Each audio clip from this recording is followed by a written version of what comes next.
welcome back.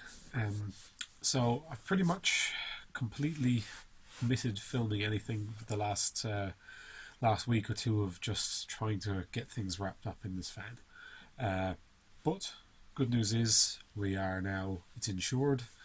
Got a few miles on it. It's got, I think we've done all of 35 miles since yesterday, just trying it out and running around a little. So I'll give you a look over all the bits and pieces that we did now, and that will be about it.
Right, so back into the shed. This video has taken a while because it just keeps pouring rain on me. I was waiting to get the insurance as well, so I could take it out and do a final video that's not stuck in here in the shed. But now I've got that done, I'll just give you a little look through a few bits and pieces.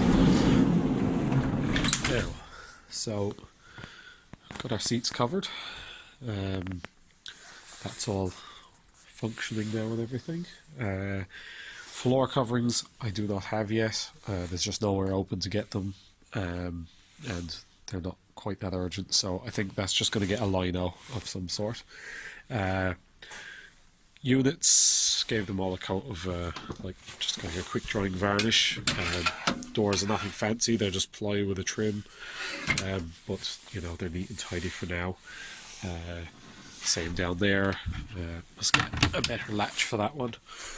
This covered here, I've raised the floor in that one because there is a diesel heater inside there now. So just one of the little Chinese diesel heaters I have on my boat. I absolutely love it, and yeah, it just seemed like a safer option than the gas, and it's plumbed to the fuel tank, so you've always got fuel for it. Tank, that's all hooked up and working, just there's no water in the tank. Sink and stuff, I just need to plumb the drains on that, but that's not that urgent, and I haven't got gas but gas is only going to be for the cooker. I've taken off these other two here, so there's only the gas one, and I just need to get two more of these blanks to close them off because they won't be used. Battery boxes, just made little covers for them, simple little things, just two little plywood covers, same on that side. That's my temporary battery just powering the leisure side. It doesn't fit in there, and it's not a deep cycle or anything, so I've just fixed that there for the moment. I made this little box extra, just with a little padded lid. It's just a handy thing to have there, a handy little seat we can move around, a footrest for when that's pivoted around. Thought that'd be quite handy, and it's a bit of extra storage as well, which is nice. All the lights are hooked up, and they are all working on our 12-volt board, so even without the leisure battery, this is a transformer, so it'll power all that stuff as well. So it's on site there now, it's charging. All this stuff is functioning. Our tables up there, table bases, table legs clipped in there, and got a new fire extinguisher for it as well. It's just be a shame to see it burn to the ground at this stage. Well, there are times I may have wished that upon it. inside really. The floor needs a little bit of a scrub. We haven't been through it and given it a thorough clean yet, just because we only got it out and about yesterday, so we'll get to it. I gave the top of the roof a bit of a clean, but not too thoroughly yet. Got the little hatch painted and brand new number plates on.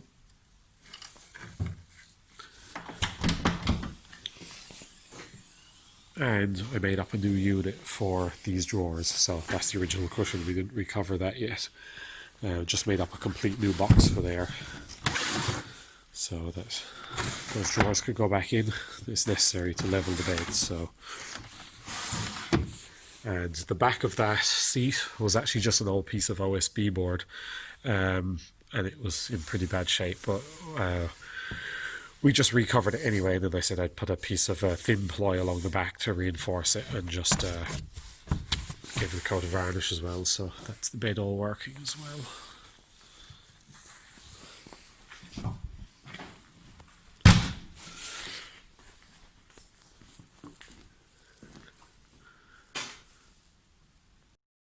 That's for the diesel heater. There is just a little digital panel here, so if I just think it wakes up the panel. So I think it's a 2 to 5 kilowatt or something, but they go down, they actually go higher than that. So that panel stays active, and you just, there's a remote on the key, you can just press that and it'll start. It takes a little while. They take a little while to fire up, and the same, they go through a cycle to warm up, and they go through a cycle to cool down, so you wouldn't really switch it on unless you were leaving it on for a little while.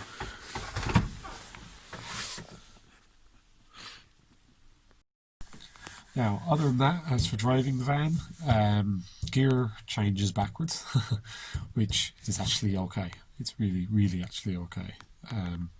Now, it's something I intend on changing eventually, but for the time being, and the cost of the kit to do it, or the effort required to have to go make that kit, is quite a lot, considering it, it's actually fine driving around. It takes a little bit of thought, but surprisingly easy. Kind of pulling around the hills and stuff. We live on top of a hill, so it's a big climb up here every time we come home. Like second. I'm surprised it won't pull in third in a few places. Whether that is just a power issue, which I didn't really think it was, but maybe it might have. I must check the boost hose and stuff there might be some issue. I haven't got my Vancom cable and plug fitted yet, so as soon as those are, I can plug it in and I can really dial in the fuel timing and stuff. So yeah, I could probably improve on that a little bit, but otherwise the gearing seems fine. First, seconds feel perfectly in the right range. Third feels a little bit higher geared, and then fourth and fifth out on the main road, I've had it up to about 55, 60, and it was absolutely, just going along lovely, no problem. As you would imagine from any more modern kind of setup compared to the older T25s. Or the older drivetrains and stuff like that. That 4-speed behind me would be screaming along. I know it's meant to, but the difference is quite apparent when you're in this. Other than that, I had a few little rattles. There was a rear shock bolt that had to be tightened. It was very smoky as well. But I actually went doing them, just adjusting the injection pump timing manually a little bit, and a slight adjustment on there, and it cleaned right up. I still have quite a high tick over unless I press the brake, and then it engages the brake switch and blips the throttle and brings it down. I need to figure that out, why.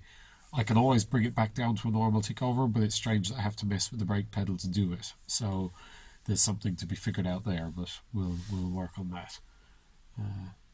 The gearbox. I ordered a polyurethane gearbox bush, and the bush has arrived in the box with a hole through the side of the package, and this sleeve was missing. So Volkswagen Spares of .ef kindly sent me on the replacement bush to go in that, because that was a bit of a nuisance. So I have a temporary thing in there at the moment, but I need to change out that bushing, and I also need to do the skid plate on the engine, because they do sit quite low. Now, I haven't heard it touch the ground or anything, but I don't want to. Engine seems to stay reasonably cool, sits in the lower quarter of the gauge. Yeah, what else now while I'm thinking of it? Yeah, so we'll just take one look at the setup in the back here, because I know people wanted to see the interior, even though I haven't really done anything to it, to be fair.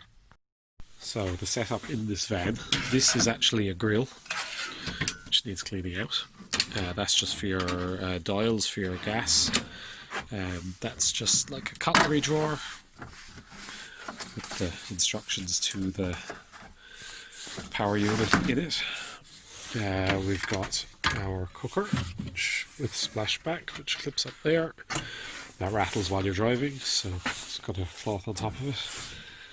Sink is back there, and then you have sink, draining board, and back here you have like a mirror vanity unit, and in there's like a waste paper basket kind of a thing in there. So handy enough little kitchen, really. That fridge is working away on 230 volt. Yeah, this bed, actually I'll pull that out because I haven't seen it out with the cushion. So these just lift up and over. I know anybody that has a T25 will already be aware of all this. And this one, oh yeah, I have to open it back.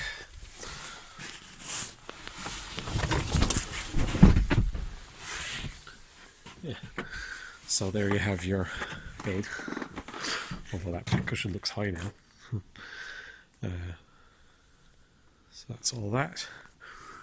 Up here, got the two tabletops stored away, and there's an air mattress up there. This has a shooting bolt here on the side, and then this drawer slides out to leave quite a narrow gap, which I need to make a ladder for, actually, because it's quite hard to climb up into it.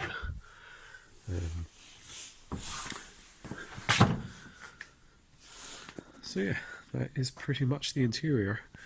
Again, we have a pilot seat, so you know we can turn this around. Yeah, so you have that set up there when that's turned around, which is nice. Now the driver's seat has a pivot base on it as well. To be honest, if you were buying pivot plates, I would not bother with the driver's seat, because all it's done is the handbrake is destroyed from it.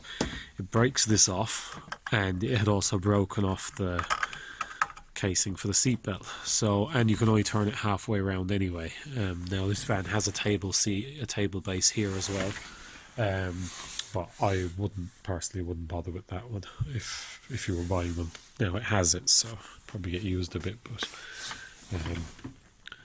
yeah, I think the passenger seat one is brilliant though. I mean, you know, that gives you a lot of extra space inside for a small van. Now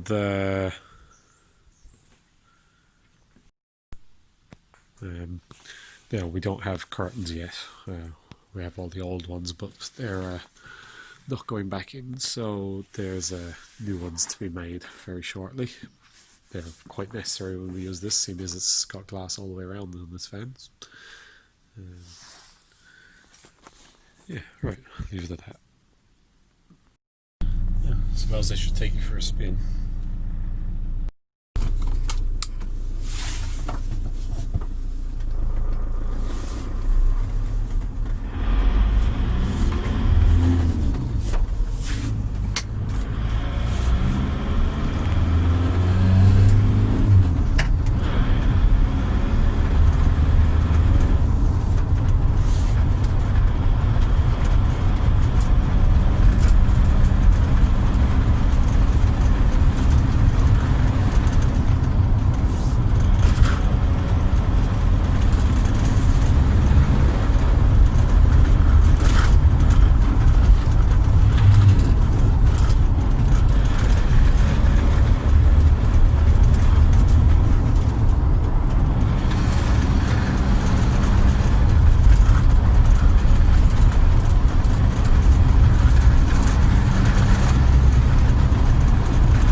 Now, of course, there's bits and pieces left to do.